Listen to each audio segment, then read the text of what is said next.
Okay, 73 k's out of Nata.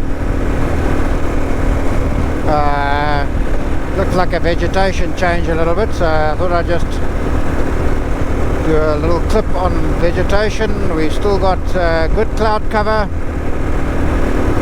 Doesn't look like there's been much rain out here. The roads have been fine like this for the last bit. There were a few stretches of that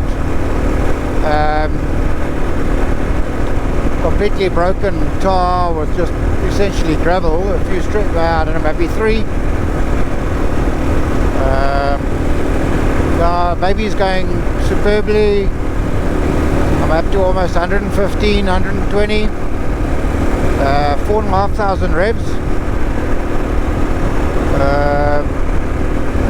So I'm trying to push it a little bit, not too much, because it is the longest stretch I've done, so I'm quite keen to see how it all goes.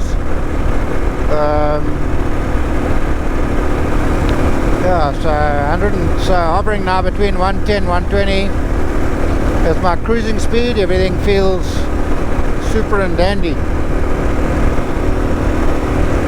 See you later.